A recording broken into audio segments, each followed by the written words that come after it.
Hello, everyone. I'm Saloni Doshi, the founder and director of Space 118, and your host for today. Welcome to all those who are joining in from India and other parts of the world. I can see some of our earlier speakers also as a part of the lineup. That's very nice. Thank you so much for your presence today. As many of you already know, Space 118 has been an artist studio and residency space for the last 11 years, supporting over 400 artists from India and all over the world, building on our vision of creating an ecosystem of support and dialogue for Indian and global art practitioners. We are now expanding our role into an independent grants making organization that responds to the needs and the challenges of today's times. In this spirit of deconstructing the current times, did we launch this latest initiative of ours, which is the On Making series, with a simple idea to give audiences a behind the scenes perspective into how monumental artworks and seminal exhibitions are made by inviting their artists and curators to take us through their processes. Today, 8 weeks later, we're proud to have not only fulfilled but far exceeded our original programming thanks to the fabulous response that we have got for every talk in this series by bringing to you a truly distinguished list of speakers, each with a unique story, making practice of their own and access to their museum scale shows. As a residency organizer and arts patron myself, I have often believed that it is a landmark victory to get a great audience after putting up a great show. So at the conclusion of this series, I'm happy to say that we have democratically aggregated audiences from across the globe, thanks to the pandemic and Zoom, but through the art pyramid comprising of enthusiasts from a veteran to an amateur, whether you're a museum director, collector, curators or aspiring art students and artists who you've not only been able to view these phenomenal shows, but also had the curtain of intrigue pulled back from them. There could be no prouder feeling for us to bring this privilege to art enthusiasts from across the board. As organizers ourselves, we have got a glimpse into the many facets of contemporary art practice and processes, whether it's the material concerns of those who build, the astuteness of art handlers and space designers who hang, the generosity of institutions and patrons who support these projects, and last but not the least, the vision of the artist and the curator who puts these monumental shows together. It has been our pleasure to bring out these very aspects to the audiences, especially at a time when physically going for any of these shows or the shows planned for the future is out of bounds for us, for many of us. So today we're pleased to have with us one of the pioneering artists of the neo-miniature tradition, the multi-talented and self-confessed hermit or recluse, Shahzia Sikander. Thank you so much for joining us today, Shahzia. Based in New York, Shahzia will present her 3-decade-long body of work informed by South Asian, American, feminist, and Muslim perspective, taking inspiration from classical Persian, Mughal, and Rajasthani miniature painting as a point of departure for her work. Shahzia has developed a unique, critically charged approach to this time-honored medium, employing its continuous capacity for reinvention to interrogate ideas of language, trade and empire, and migration.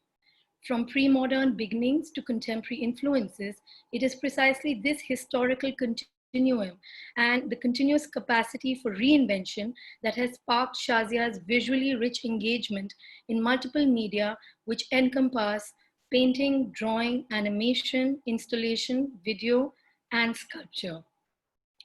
She explores the tensions between power and powerlessness to present transformative ideas with her deep interest in sociology, psychoanalysis, and the examination of how culture and society shape the imagination, which is all a fodder for her work.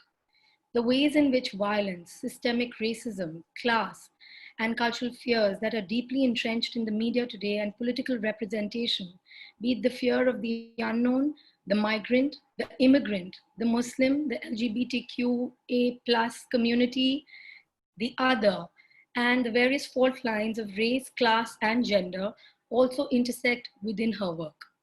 Shahzia talks about her passion for literature in an interview, and I quote her here: I see myself as a thinker. Literary histories, poetry, ghazal, rap, fiction, opera are magical places of departure for me. Such an interface with language has been hand in hand with my growth as a visual artist and an individual interested in storytelling and collaborative works. A recipient of the MacArthur Fellowship and the US Medal of Arts, Shahzia's innovative artistic practice led to her meteoric rise internationally in the mid-90s with survey exhibitions at the Renaissance Society at the University of Chicago, the Kemper Museum of Contemporary Art, the Hirshhorn at Washington, D.C., the Whitney Museum of American Art, Bilbao, the Guggenheim Museum in Bilbao, Smithsonian American Art Museum, the Irish Museum of Modern Art in Dublin, and many others. She has also been invited to participate in significant amount of international biennales, the list of which is also very long. Shahzia serves on the board of the Rhode Island School of Design, RISD, which is her alma mater, and the fabulous Art 21 series of artist talks, which I have personally indulged in this lockdown. So today in her talk, Shahzia will take us through her recent museum shows, gearing towards her inaugural exhibition at the Sean Kelly Gallery in New York, and her first exhibition in New York City after 9 years. The title of the show, Weeping Willows, Liquid Tongues, is an expansive, in-depth look into Shahzia's recent works, featuring her dynamic, large and intimately scaled drawings, a captivating new single-channel video animation, intricate mosaics, and her first ever freestanding sculpture, which she will speak about soon. Last but not the least, Shahzia will be the subject to a traveling retrospective titled Shahzia Sikander, Extraordinary Realities. The exhibition will open at the Morgan Library in New York in 2021, followed by an exhibition at the RISD Museum in Rhode Island and MFA Houston in Texas. On the occasion of these exhibitions, there will be a new monograph released of her work, which will be edited by Jan Howard and Sadia Abbas. Extraordinary Realities is an exhaustive examination of Shahzia's work from 1987 to 2003, charting her early development as an artist in Lahore and in the United States, and foregrounding her critical role in bringing miniature painting into dialogue with contemporary art. So without speaking much, I shall let Shahzia take us through her institutional and path-breaking journey. And I would also like to introduce Falguni Guliani, who's our Space 118 Contemporaries art writer in residence and the moderator for today's Q&A session that will follow after Shahzia's presentation. So welcome all, and over to you, Shahzia. Thank you so much, Saloni, for this wonderful, generous introduction. I am super thrilled to be here and to be able to engage with you guys, and this is very exciting for me. I am going to launch right into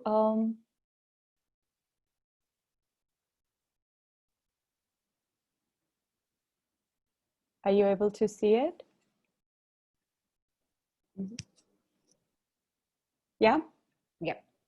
Okay. Great. Artists assist in new ways of thinking, reframing history and imagining new possibilities as part of the broader processes of transformation in a society. Often missing in such societal shifts are representations and voices of women, both as victims of expunged narratives and as leading voices, to offer counter perspectives to our prevalent hyper-masculinized histories and ways of being. The ideas encapsulated in this culture are part of the DNA of my work. In some of my earlier works, I have critiqued and highlighted Western art history's classicism and ethnocentric reactions to Indian art as per Johann Joachim Winckelmann's doctrine. I was also making a point by entangling mannerism, the anti-classical impulse within the Western tradition, alongside Indian art, both as accomplice witnesses of one-sided history.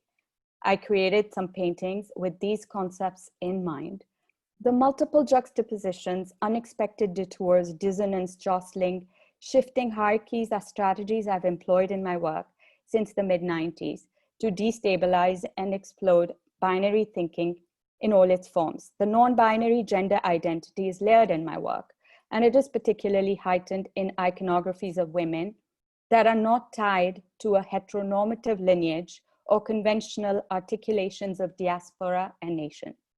The female protagonists can be equally androgynous, proactive, confident, intelligent, and in their playful stance connected to the past in imaginative ways. They are the antithesis of fictions of purity and authentic national culture. In some of these works, especially Pleasure Pillars, the representation of gendered bodies takes on a particular valence in the context of imperial war and carnage at the start of Bush's war on terror. It is worth recalling that the initial human rights justification for the invasion of Afghanistan in 2001 was to save Muslim women from Islamic extremism.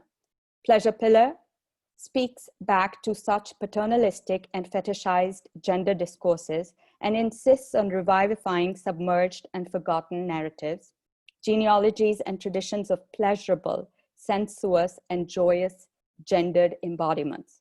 This is a quote from Gayatri Gopinath, the scholar professor, director of the Center for the Study of Gender and Sexuality at NYU. In fact, the title of the current sculpture, Promiscuous Intimacies, is taken from an upcoming essay on my work by her. In 2017, I had the opportunity to be part of the New York City Mayor's Advisory Commission on City Art, Monuments, and Markers. And during that process, hearing differing public opinion, studying public monuments, their complicated histories, historical reckoning, and tensions between communities regarding representation, I decided I would create a sculpture in response to the overt male representation of historical monuments, and it would be more of an anti-monument, and that I would engage protagonists from within my own visual vocabulary. To validate the two intertwined bodies and the incredible elasticity of their combined state, I worked with two female models. I had to confirm if the body of one female could mount on the shoulder of another while being held in the other's hand. The balancing act with the live models was informative.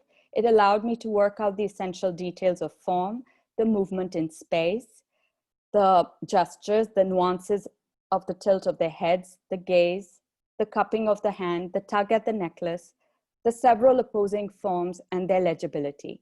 The models were photographed, and the drawings and photographs functioned for my sculpture, which was made in clay to scale.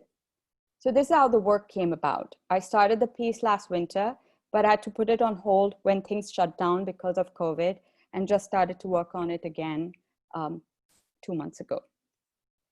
This work, with its sinuous entanglement of the Greco-Roman Venus and the Indian Apsara, explores the promiscuous intimacies of multiple times, spaces, art historical traditions, bodies, desires, and subjectivities. In their suggestive embrace, the intertwined female bodies bear the symbolic weight of communal identities from across multiple temporal and geographic terrains. They evoke non-heteronormative desires that are often cast as foreign and inauthentic, and instead challenge the viewer to imagine a different present and future. The sculpture is not glorifying the past. Instead, its backward glance demands that we understand tradition, culture, and identity as impure, heterogeneous, unstable, and always in process, disrupting taken for granted national, temporal, and art historical boundaries. From the Indus Valley excavations to the Chola bronzes, bronze and metal casting has had a long history in South Asia, where often the sacred and tangible objects interacted in essential and functional ways with human activities and socioeconomic practices. This work that I'm making, I'm also coloring it in various patinas, sort of as a point that, to point out that painted statuary was polychromatic and not necessarily lily white as often constructed over time in popular imagination. Color Prejudice points out the historian Sarah Bond, how we color or fail to color classical antiquity is often a result of our own cultural values. For me, connecting the patina to these larger discussions on color in classical sculpture also links the issues of classicism with American monuments and memorials that are often revered as symbols of patriotism in their classicism aesthetic. When asking what stories and whose perspectives get commemorated in public spaces, women of color are usually the least represented. It is precisely these urgent multiple cross currents of re-examining colonial and imperial stories of race and representation that Promiscuous Intimacies engages. As a visual artist, my work investigates interdisciplinary language of form, migration patterns, cultural quarantine, and the flux of human identity.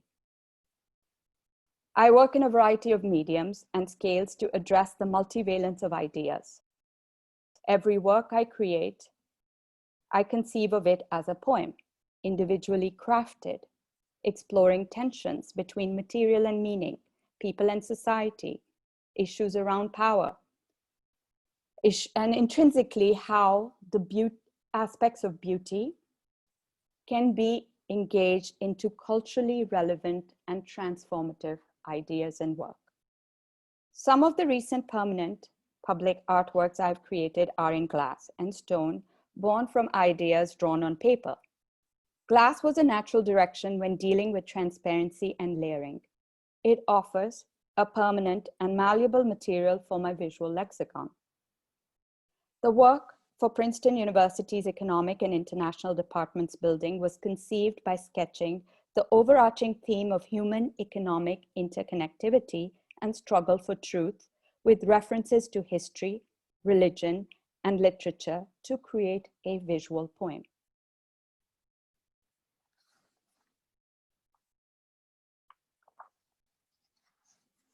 Along these lines, art and literature have always played significant roles in shaping our understanding of differences and similarities. Imagination is essential for all of us. It is empowering. In the bottom section of Ecstasy as Sublime, Heart as Vector, the struggle between imagination and the lack of it is represented through the struggle between life and death. The figure's interface with the skeleton is also a comment on the human struggle with the tragedies of lost histories in the mysteries of time. Inspired from this work itself is a recent drawing which will be included in the upcoming exhibition at Sean Kelly Gallery, titled Kinship. It's part of a group of new works which are emerging from a deep engagement, a bodily engagement with climate crisis, with cyclical themes of struggle, warfare, memory, migrancy, tradition, and of course, the ultimate frame against which experience unfolds, death and its opposite, life. The cavernous interior of the depicted figure's human torso is exposed as the site of a rich and nascent renewal. From the death of the delimited, the simply personal, this depicted figure finds rebirth, inspiration into realms of greater vibrancy and possibility. In my two works at Princeton, the iconographies are not anchored to any hierarchy of center-margin relationships. The compositions are woven together in order to be experienced all at once. The motif of mirage can be read as a metaphor for the artistic journey and the emotional process of trust necessary in seeking artistic truth. The mystical aspects of the celestial ascent was paramount to my sense of creative enlightenment. Of course, it is also a salient theme in Central Asian and Indo-Persian miniature painting. The feminine form in luminous gold represents the idea of a self-nourishing, uprooted female figure that refuses to be fixed, grounded, or stereotyped. Its headlessness refers to the expunging of female narratives from history, art, religion, political discourse. Refusing fixity, the form state of flux propels it into a new life.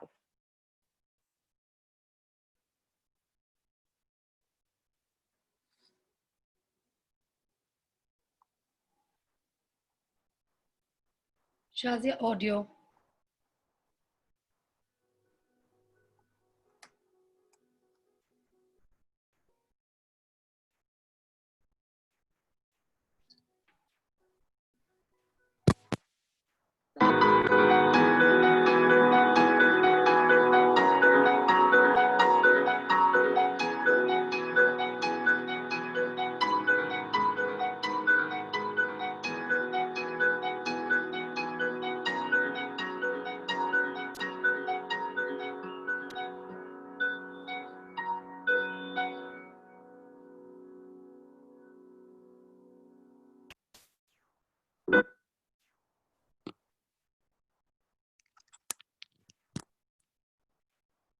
able to hear the Yeah, that was fine. That was fine. You can continue. Yeah. So I'm interested in the status of the migrant and cultural power relationships in opening up the frameworks that restrict definitions to purity, to pure national cultural histories. Histories are not one-dimensional, just as societies are not static. The economist, philosopher, and author of Wealth of Nations, Adam Smith, argued against monopolies, using the demise of the East India Company as a case study. This work is highlighted in this particular glass piece, and you can see the drawing that led to it. Strapped in company attire, he is fashioned in the company school of miniature painting that emerged in India under the colonial rule. His lofty ideas have grown wings, but he is entrapped in luminous glass, unable to fly. The idea being that we are still caught in the same old patterns of inequities of wealth.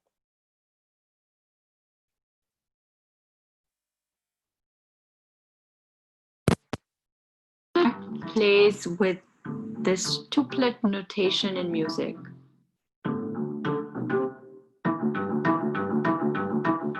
I was thinking of density and layering, packing and unpacking. There are 5 ideas or notes compressed in this work. There is reference to American capitalism through my painting, The Big Ritz. Then there's the spiritual dimension, portrait of Stasis, portrait of Adam Smith, and an outline of one of the historic Mirage paintings.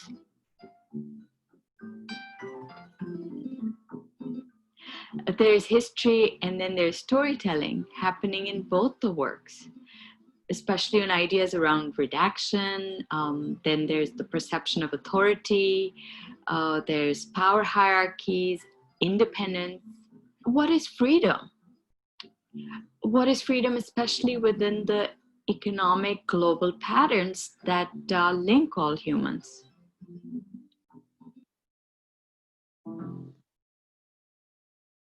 Power in the time of East India Company isn't really all different. Power is exercised across nations and boundaries through networks of corporations and supranational institutions. Empire is now expressed by a transnational ideology of global privatization. All resources are gathered in the rubric of monetization, language, labor, human intelligence, and human attention. Parallax was created with these themes in mind. The work has been in exhibition around the world since 2014, and currently it's playing at the Para Museum in Istanbul. A 3-channel single video animation, it took more than a year to create.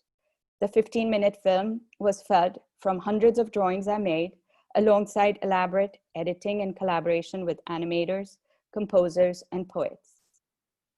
It was challenging in its own way, forcing me to step outside of the familiar confines of painting to imagine a kinetic and interdisciplinary work. South Asia has more than 200 years of colonization. Missionary and colonial histories and imperial policies are deeply entrenched in many parts of the colonized world. How we negotiate this complex inheritance is key.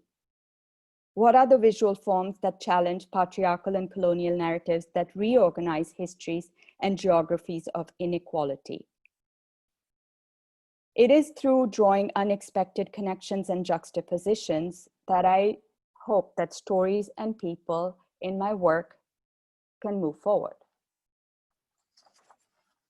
Historically, the movement of objects and bodies, such as in trade, slavery, migration, colonial occupation, has forced meaning to shift and oscillate with every generation. When one thinks in terms of narrative and how history, including art history, is determined, how real is that account? All histories are about redactions, where often the highest bidder gets to tell the story. So Parallax 2 was showing at the MAXXI Museum, and it was inspired by my journey drive through the unique landscape of the UAE.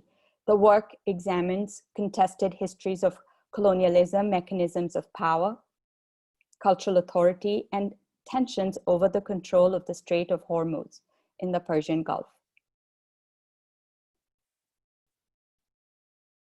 History is substantially the account of these movements. Trade is such an underlying current. And all these underlying currents are also the root, the axis of modernity. But history is also the record of covering up these axes, of dressing up these fundamental interests with ideological dross. The highest bidder is usually the one who gets to tell the story. In the last post, the tradition of Persian miniature painting is reworked into layers of animated images, abstract forms, metaphorical associations, referencing the colonial history of the subcontinent and the British opium trade with China.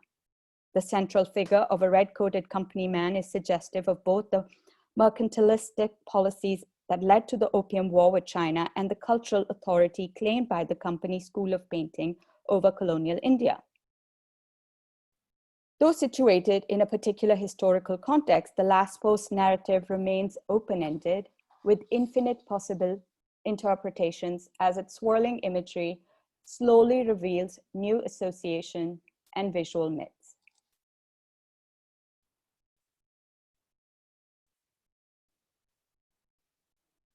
So the idea for some of the iconographies emerged while researching symbols of extraction.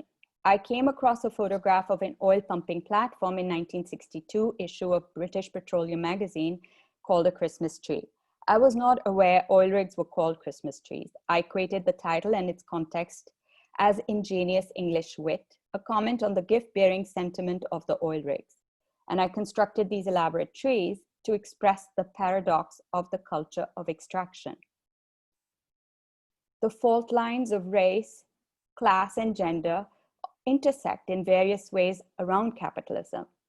And it is in this entangled web, the extractive nature of capitalism keeps promising liberty and happiness while saddling many with debt and despair.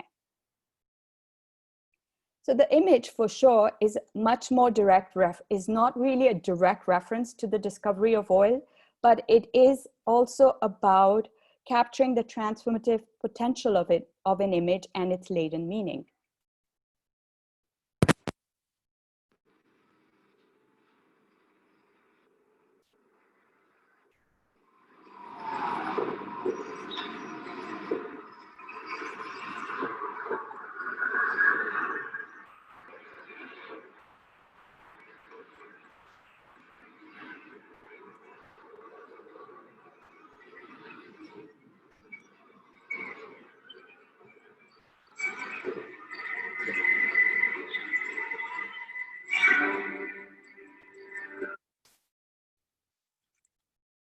So this image shatters.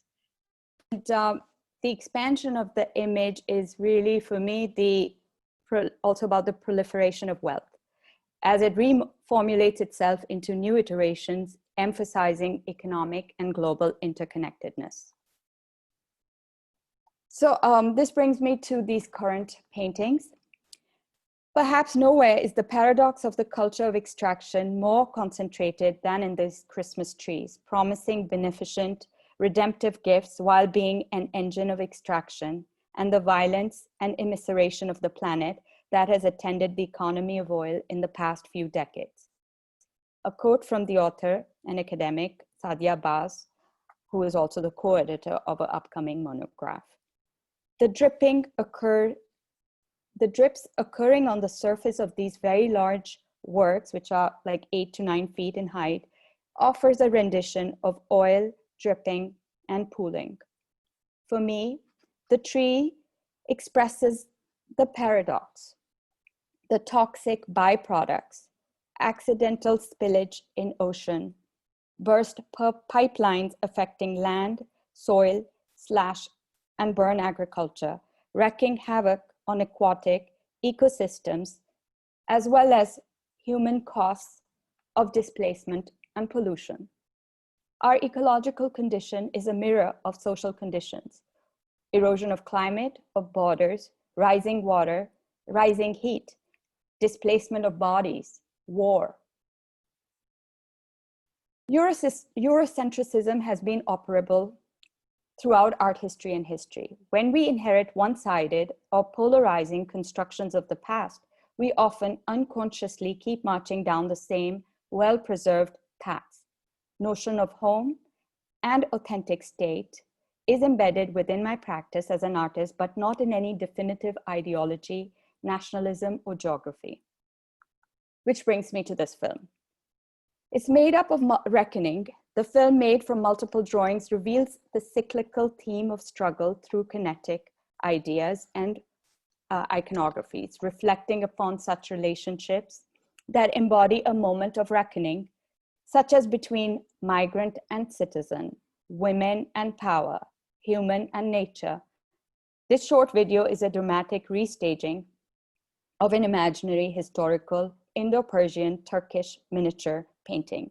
The film begins with a female face composed of millions of particles descending and initiating a rite of passage.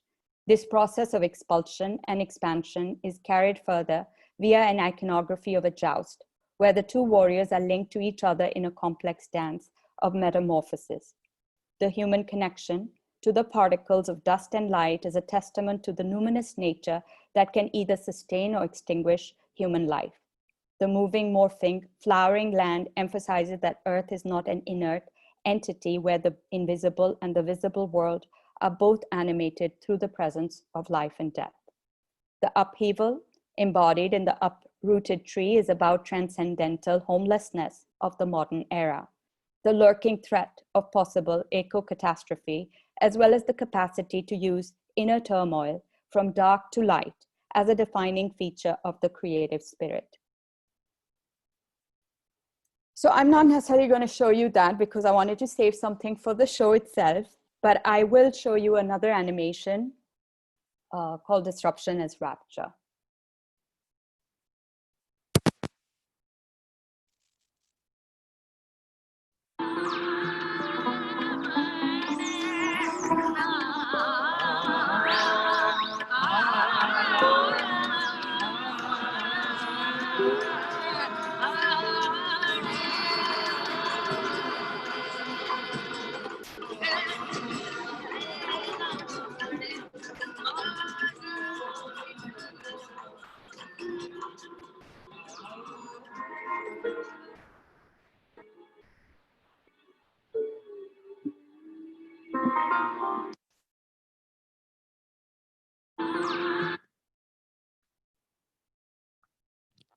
So in the early mid-90s, evolved painted murals into densely layered works with paper and light projections. Then I was like, magnification of scale was happening through linking all those drawings, and it led to exploring animation.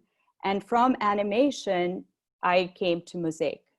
So it was the dynamism of the pixel that emerged in my mind as a parallel to the unit of a mosaic. Space, velocity, magnitude, direction are all essential elements inherent in the process of drawing, which is at the core of all my various works. This particular work, Maryam, a mosaic portrait, is a celebration of the subliminal feminine force present in nature and in all cultures and religion. The female's face emerges from the water and from within the painterly marks and gestures, and the portrait's upward glance is symbolic of its soaring, inspiring premise, the human journey of creativity and strife. So my work often engages female agency to fight forward for women as a whole, and especially for women of color, and how to center their stories. I see the work itself linked to activism. A broader understanding of feminism is very much linked to issues of gender equality and social justice. Language, geography, and identity are charged notions of inclusion and exclusion, always in flux. Feminists of color contain multitudes. When exploring diversity, it is often for me important to recognize that intellectual diversity is as important as other kinds of diversity. So in this freestanding red lotus, the material of glass is transformed. How it is transformed is also intrinsic to the experience of the work. So the compression of space through detail and density, uneven, ungrouted surface with varying sizes of glass pieces, all are intentional to create a sculptural sensibility. The literally explosive nature of the work, as in the broken surface plane into numerous glass pieces, is also a comment on shattering the trope of ideal love from within the miniature vernacular, as in the illustration of the celebrated love story of Baz Bahadur and Rukmati. The stock character of the lovers on horseback becomes the site of rupture, a destabilizing of the motif of heterosexual love itself. A rose. So reinterpreting past has always been touchstone of my engagement with art. The history of non-Western art canon, including Indo-Persian miniature painting, was written mostly by Western scholars, and majority of the historical art of the region was hiding out of sight in Western museum storages as a result of the colonial histories of plundering and looting, or in private collections yet to be published. Mine has been an investigative pursuit of many decades, analyzing the legacy of colonial imperialism, highlighting the politics of provenance, ownership, and narration by taking a closer look at historical works, documents, unarchived material to use as inspiration for a new direction in art history and contemporary visual idiom. So when I first started examining miniature painting as a young adult, the depiction of the woman often perturbed me. It bothered me that the female was such a passive or dormant agency, silent or weak, either longing for the lover or awaiting a fate yet to unfold. So I wanted to make paintings where the female protagonists were proactive, playful. So the two interlinked female protagonists here, rich in detail and depth, are portrayed as a circular bloom. Having risen to the top, buoyant and afloat, they exist untethered to any specific time or space while being a critical part of the natural environment.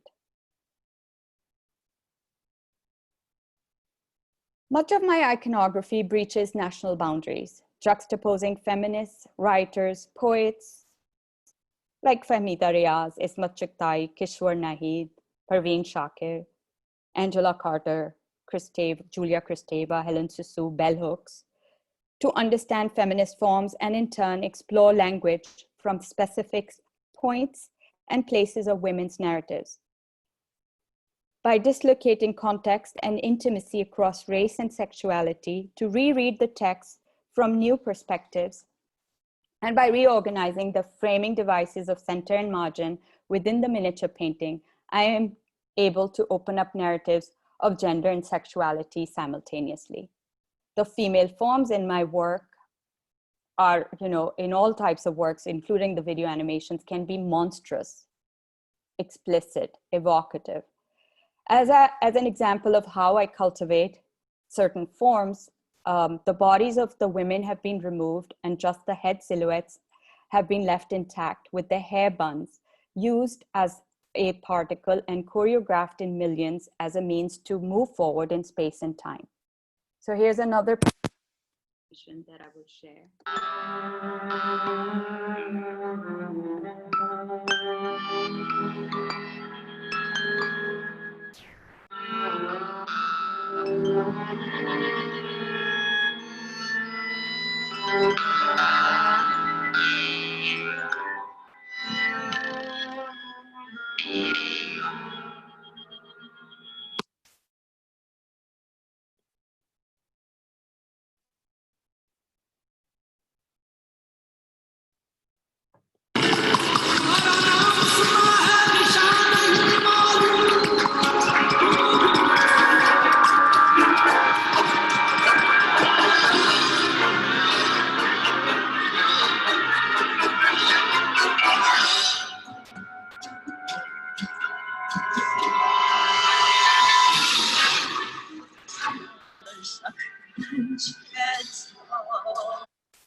Sorry, I have to put my headphones back again. So the piece that was singing Sons, but that iconography was also, I had created a work called Gopi Cantation, which was showing in Times Square. And here you can see it in a completely different context. And it would descend at midnight for an entire month in 2015 over more than 40 billboards.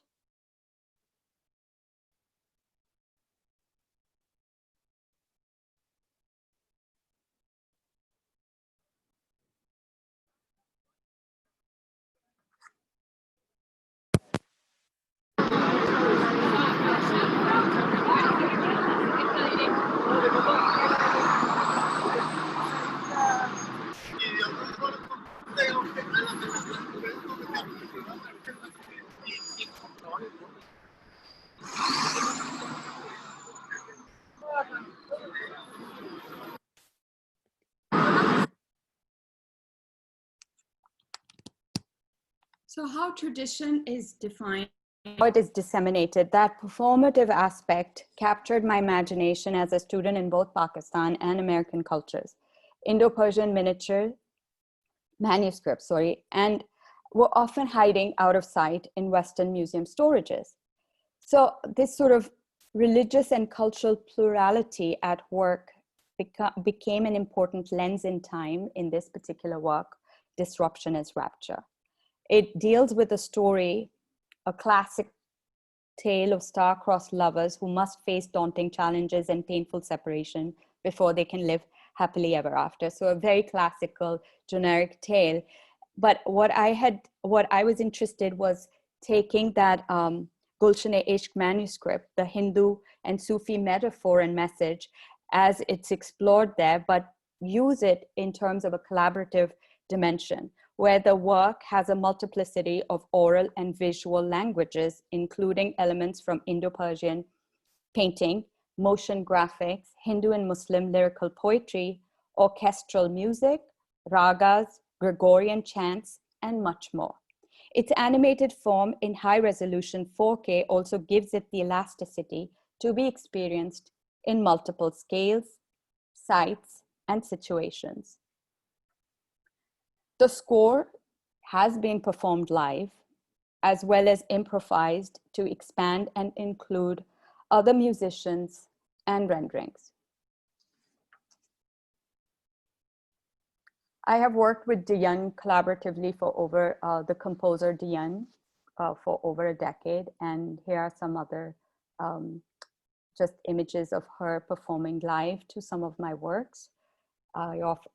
For Disruption as Rapture, I introduced Diane to Ali Sethi, and the beautiful score is thanks to both of them.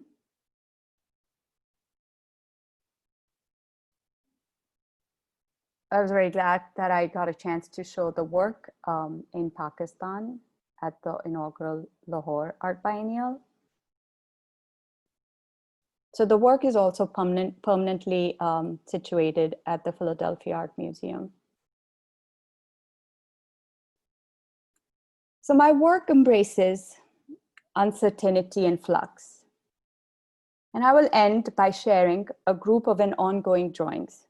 I see myself as a thinker, and drawing is my thinking hat. It is a notational tool, a fundamental language that allows me to collaborate with other languages, such as writing, animation, music, projection, sculpture. The way I look at drawing is that it is rooted in a human lineage that can communicate across cultures and has the capacity to be introspective as well as forward-looking. Aligning with the current cultural sentiment, these drawings explore the inner lives of Black and Brown people and the double alienation that can arise from intellectually racialized realities. The question of belonging is always shifting and morphing, anchored to the human strife for truth. What is authority? Is it not just an approximation? What is the approximate nature of truth? Even the pursuit in of itself, the pursuit of truth, is a transformative act. Embracing that sentiment allows me to keep the creative search open-ended, to continuously reinvent, to transform motifs in order to cultivate new associations for trenchant historical symbols from more than one vantage point. Challenging colonial ways of seeing and knowing is a concerted effort. Finding alternative ways of being, creating unexpected juxtapositions between seemingly oppositional ideas and histories to imagine visual forms that challenge fixed narratives, keeps the work moving forward. The work is not about hybridity. It is not fusing cultures or aesthetics, but by reflecting upon gender, race, class, and language differences as a means of contact, it is seeking overlapping diasporas in the American landscape, while analyzing the legacy of colonial imperialism.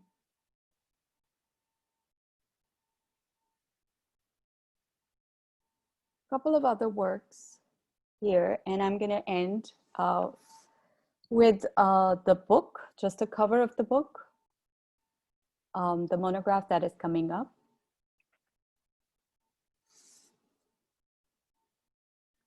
And Weeping Willow's Liquid Tongues will open November 5th.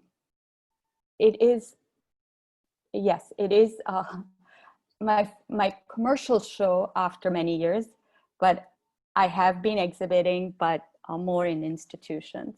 So I will end here, and thank you very much for your time and attention. I appreciate it a lot. I'm going to stop sharing, or should I share my screen? You can stop sharing. All right. Thank you, Shahzia.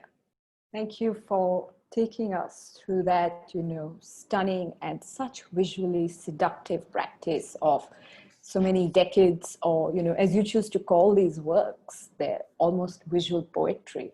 So that's where I want to start our conversation today, really going at the heart of what you do, which is taking this miniature tradition and readapting it to the contemporary context. And the reason I started this question, because I know it's something that, say, printmakers get asked very often too, that what does it mean to work with these kind of materials, with these kind of traditional practices in the 21st century? And, just the gestative rhythm of making these works, what does it offer you in the manicness of our times? Yeah, for me, it has been primarily a conceptual space. I make my own paintings. So it takes me a lot of time to make a miniature. So I'm not necessarily sitting there and, making like miniatures for like an exhibition. If I am making it, it is really because I want to do it. And of course, I think because of having had a period early on in my life where there was a rigorous discipline and almost letting that practice become almost like second nature, or letting it sort of, become infused in one's skin, so to speak. It is there. It's always there. I can always return to it, but it is also a place which is does not work with the choices I have made. If I had chosen to create a setup where others were making the miniature paintings for me, it would have been a very different conceptual space. So when I make them, it is because I want to, or it's because I am making sort of one or two works over a period of a year. And of course, because of the inherent nature and the way of making it, it is meditative. It allows you to really be still, and that stillness is contemplative. It can be incredibly frustrating, but that's just like sketching, or that's for me like reading, or traveling, or going and seeing an exhibition. like I enjoy perusing through all the historical books. I enjoy understanding where the provenance of some of the historical works lie. There's a whole sort of history and detailed information in terms of how things arrived at certain institutions.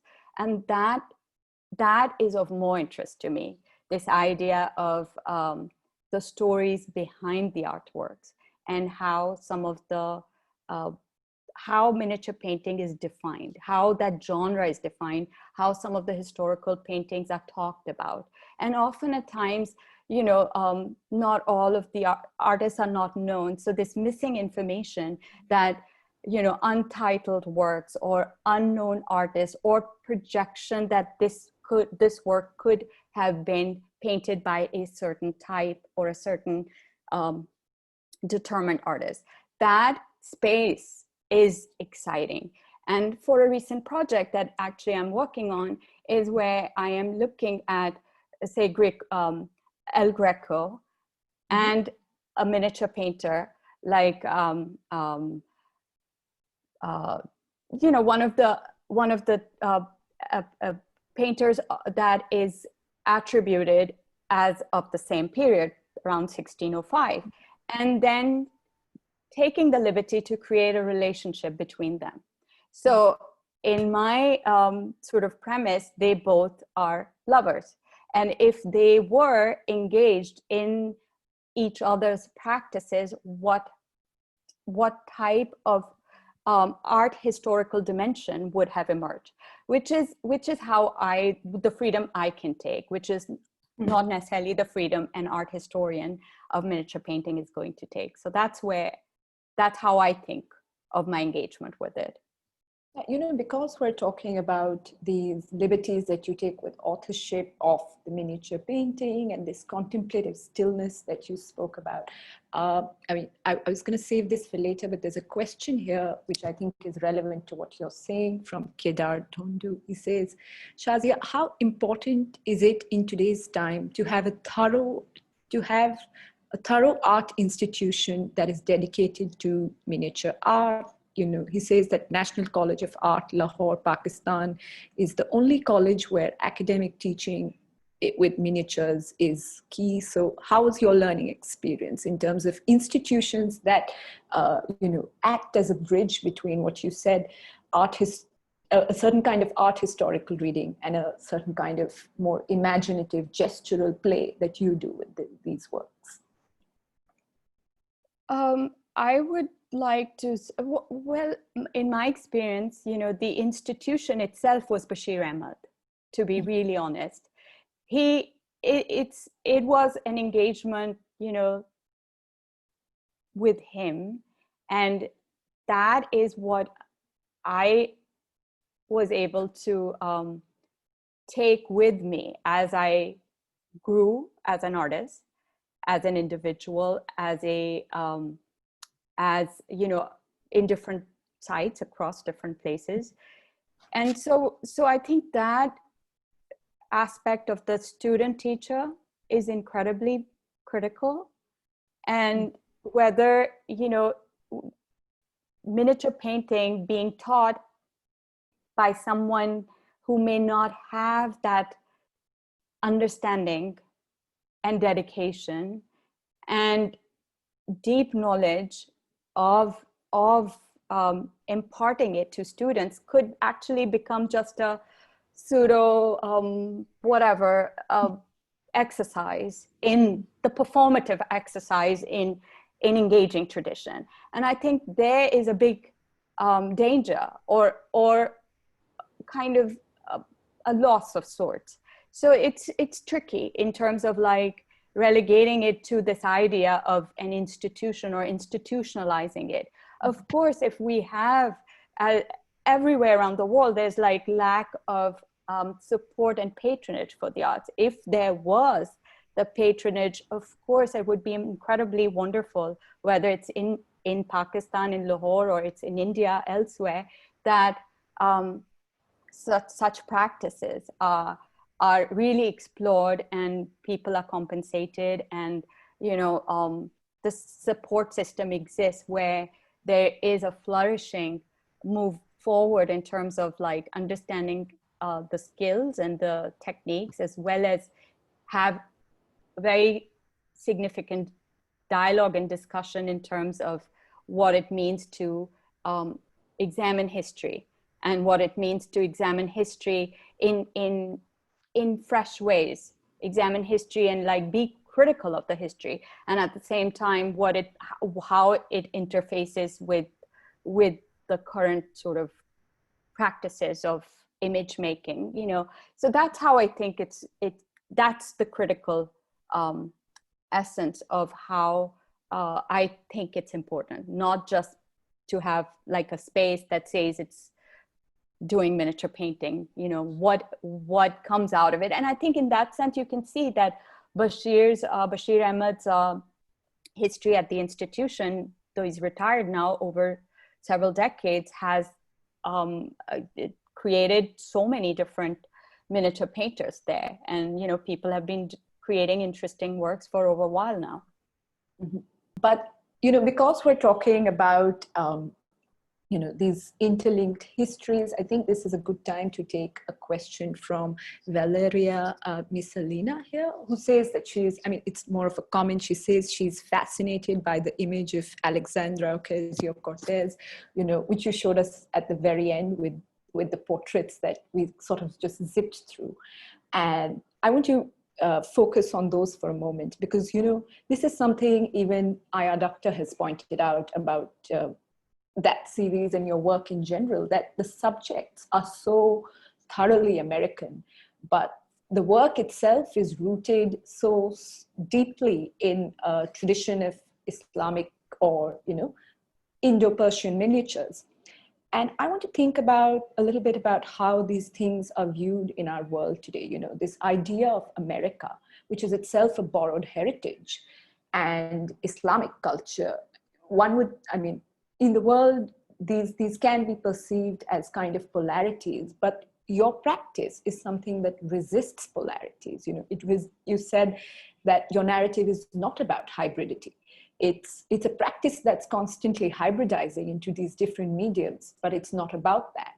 It's kind of, you know, outside a sort of Hegelian art history where it refuses a binary.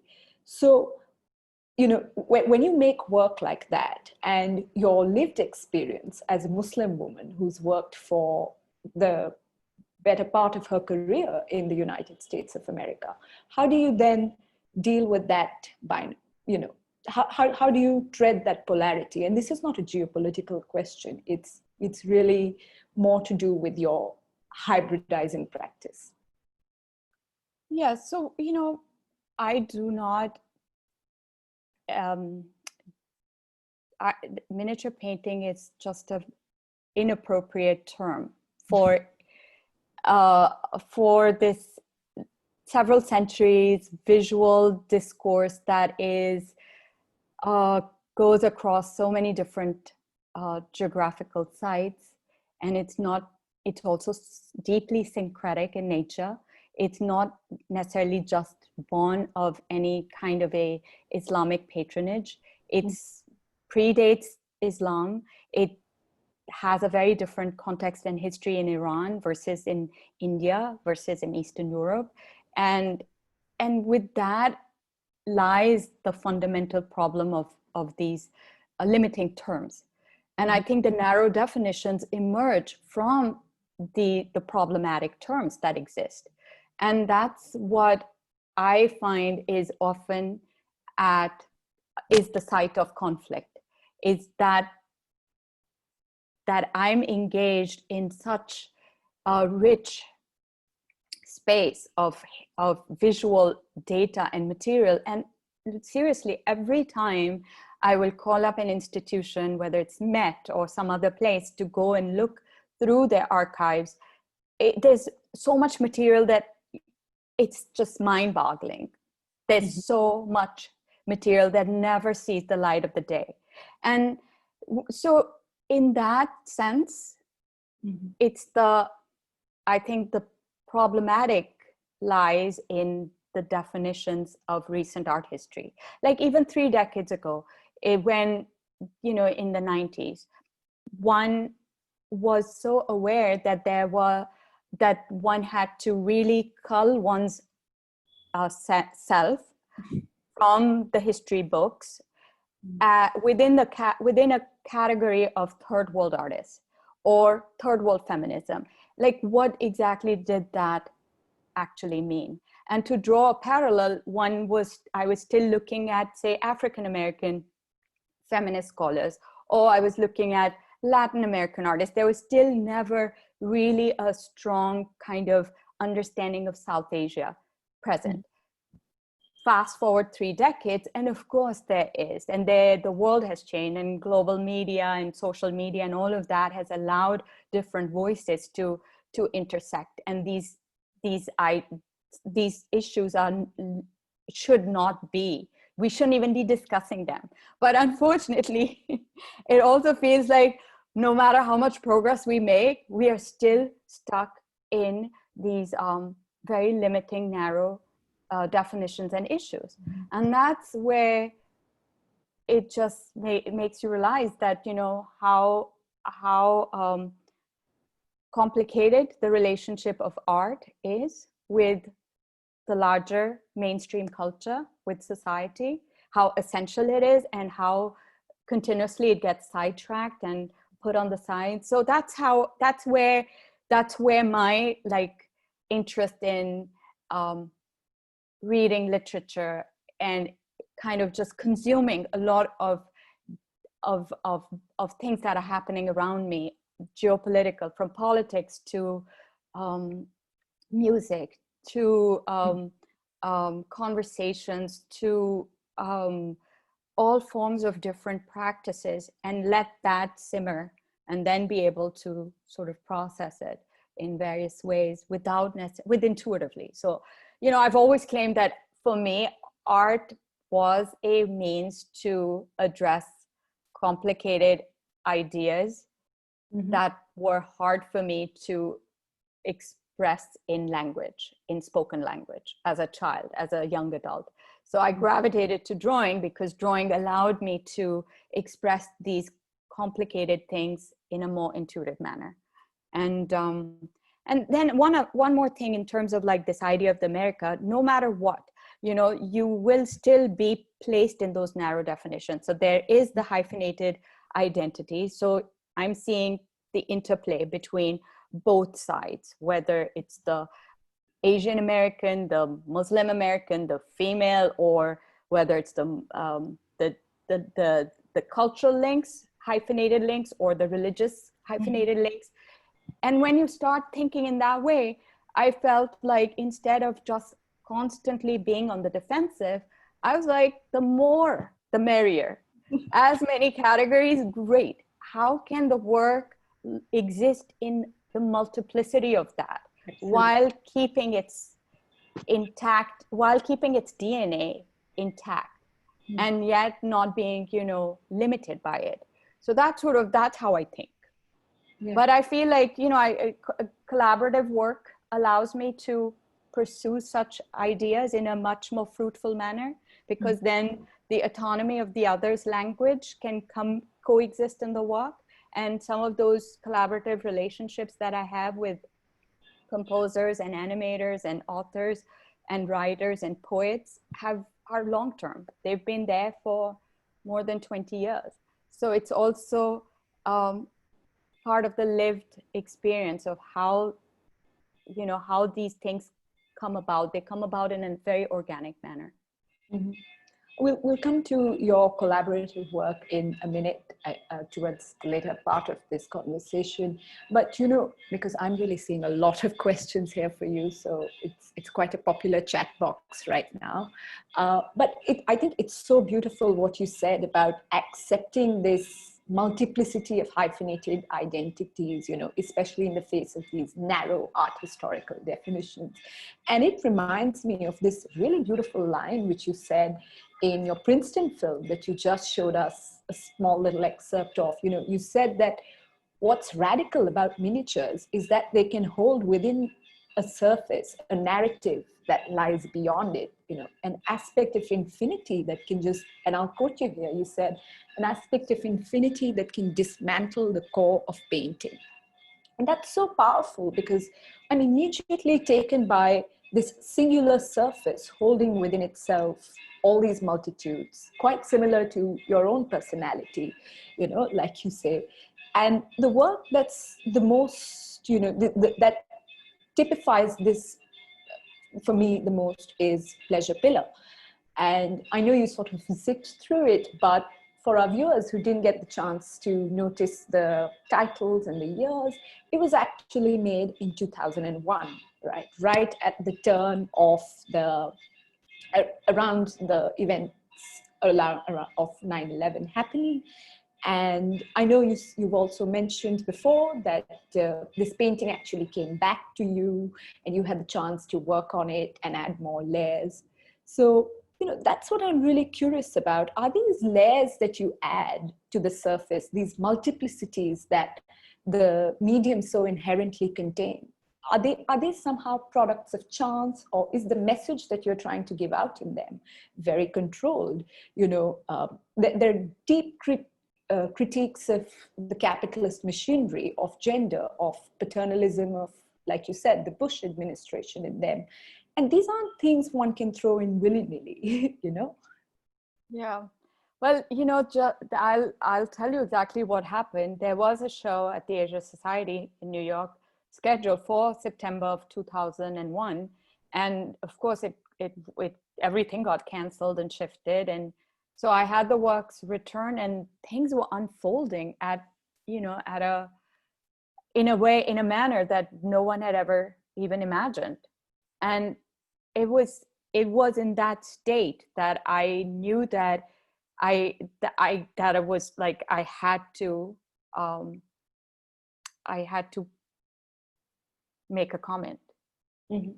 So that's where I remembered that the urgency of the situation was such that I had to work really fast and take that risk, because it was still my work, to really open up the frames and kind of and imagine, because I think they were already, you know, the work is, how I make work is I want and I intend to keep it open-ended. But because the work can be so specific and so like nano detail and very precise in its in so many other ways, that to balance that I do feel that I don't want it to just become an illustration of a idea set in specific time. Like, I want it to be an illustration of a very complex idea, but that idea needs to be timeless. And that's very vague, and it's very ambitious, but that's how I think, as I said, that's how I felt like the best way for me to explore such like ambitious ideas is through drawing. And that was always clear to me as a child also, that I could communicate through drawing better than I could communicate through speaking. And and often also, I think in recent years, I had to really start to write and talk about my work too, because there was incredible frustration that so much of the work that I was making was getting hijacked in terms of my straitjacketed in terms of my biography, hijacked in terms of dynamics of identity in the 90s.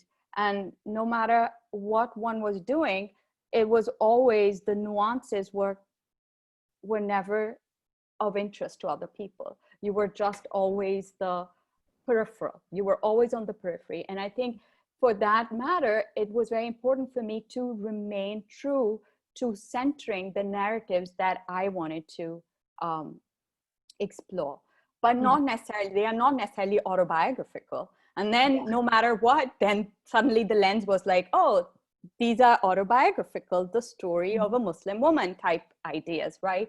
But so much of that has been debunked also. Like, I don't think anybody really, well, I'm sure some do, but you know, such ways of engaging works is less and less, hopefully, prevalent.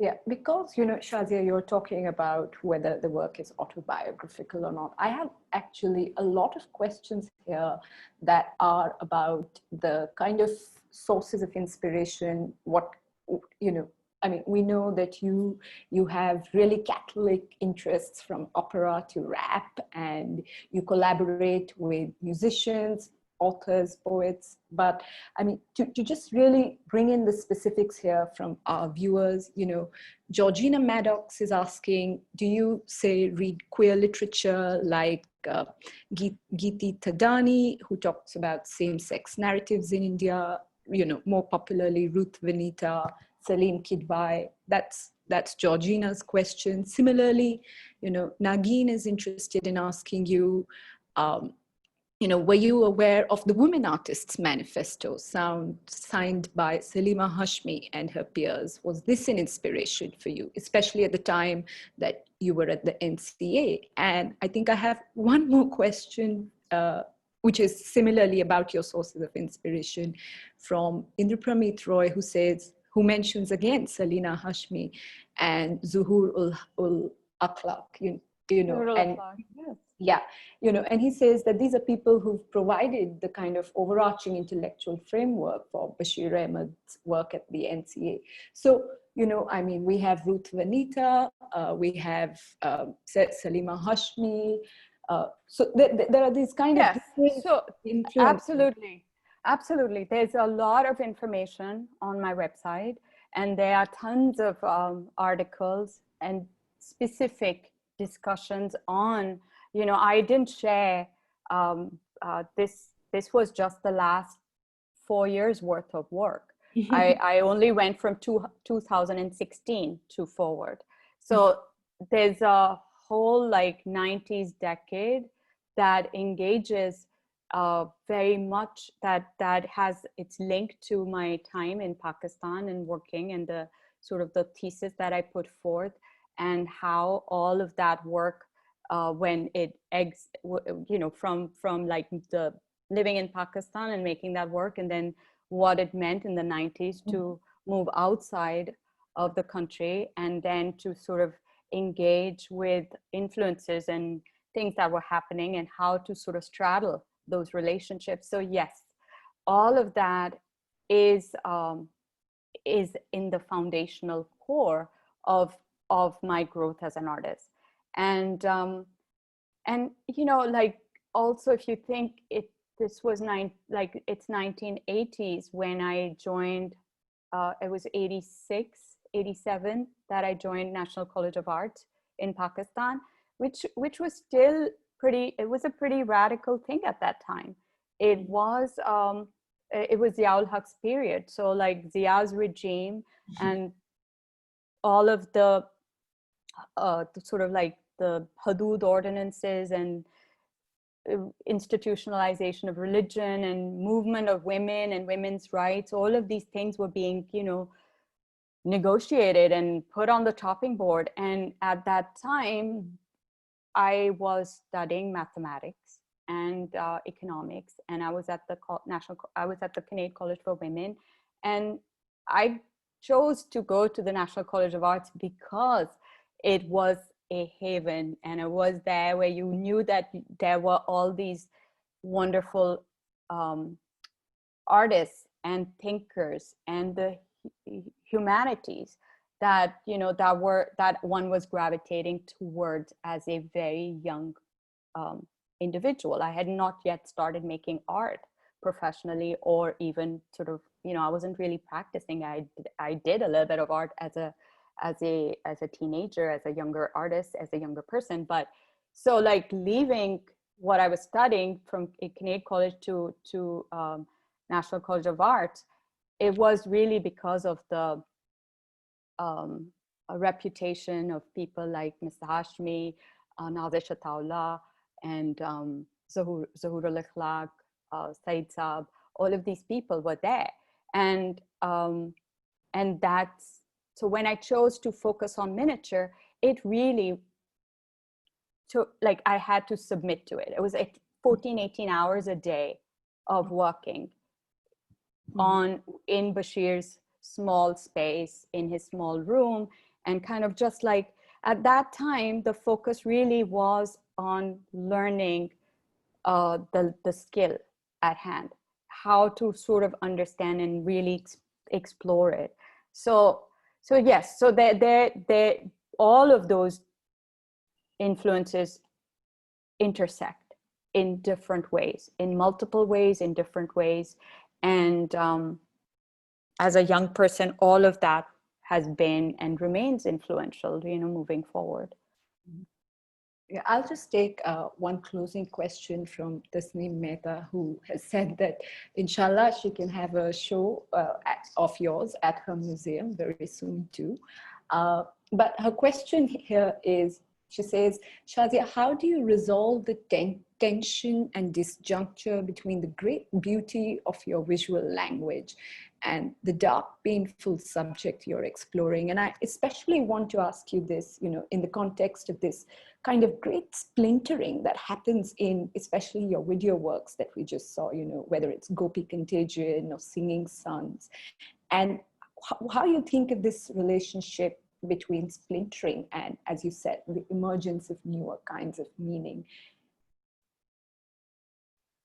I think it's this idea of the beauty and the horror, the violence and that's inherent in the histories, in the provenance of certain objects and things, and kind of the colonial systems, the capitalist systems, all of this, again, it's something that I cannot not think and try to understand as an artist. Like, that propels me. But at the same time, I have a certain language that just comes out of my mind and ability, how I paint, how I manipulate color, how I process language, visual language, drawing, and how, so that's how I work. Literally, I have to tackle these very significant topics because I am compelled to do that. But then I have to use the language that is most natural to me. And I think in that sort of pendulum, I know when I'm making work that I can tell will have resonance. And then sometimes, I note that certain works are better left in the studio and not put out. So it's an ongoing struggle for me. I never feel like, oh, I have arrived and now I can keep making that same artwork for the rest of my life. Like, I cannot. That is suffocation for me. So every time I have to start and I'm like, what do I do next? It's literally every single time it's daunting. And every time I have to think about all of the larger things. So yes, I think as an artist, a lot of my work is so research focused. I spend a lot of time till things naturally come about. So that's perhaps one of the reasons that I couldn't become like a very commercially focused artist, because I will take a lot of time to really think through and make the work when it makes sense, when it comes out, Sorry, I hope that answered it. But coming back to your I think definitely then the tropes of these fragmented forms and limbs and, things that fall apart, they also are really playing with the human idea, with the human body, with the ability that, there are multiple narratives. There's never one side to a story, that you cannot take something as concrete. Even like these animations, projections, like if you're walking in space, they are like ghost-like. You can walk through them. And yet when you move far back, they can be viewed from across a whole, from a distance of a mile. So like this idea of permanence and impermanence, and you know, it's in the actual materiality of the work, but also conceptually it is thematically linked in some of the subject matter that the work tries to explore. Thank you, Shahzia. Thank you, Shahzia, for that powerful conversation and taking us through a part of your lifetime's work. What an inspiring journey it has been. And as we've discussed, your journey has been in the reverse. You're a rare few, I would say privileged, but you say not privileged, that started her career with non-commercial institutions at the beginning of her journey and now moved on to commercial ones. So there has been a lot for us to take away from this talk today. And for me personally, it's your dogged determination, dedication, and the pursuit of your own identity through your path-breaking, collaborative, thank you for even introducing us to other artists today, you've collaborated with, and as you just mentioned, ever-evolving and challenging work. We really hope India does see your works up close and personal. So maybe Tasneem, you should take up that offer. I thank you on behalf of all of us at Space 118, on behalf of the audience, for giving us time and taking us through your journey so patiently in the middle of your own show and other commitments that I know of. I want to take this moment also to thank our speakers, the fabulous lineup that you see on your screen. Each one of them brought their unique spirit and made this series a resounding success that it has been. We're happy to have extended this platform to reach out to the many audiences who would not have had access to these great visual narratives in these turbulent times. So it's really this attitude of gratitude that I want to bring forth in my conclusion today. I also want to give a vote of thanks to Shilpa Gupta, who's always been encouraging of my ideas and guiding me through this series. So thank you, Shilpa. And it is this encouragement that enables us to do what we do, and we hope to be back very soon with more enlightening initiatives such as this. And until then, thank you and stay tuned. So thank you, Shahzia, once again. Thank you so much. Thank you, everybody. Really appreciate it. Thank you. Thank you, Shahzia.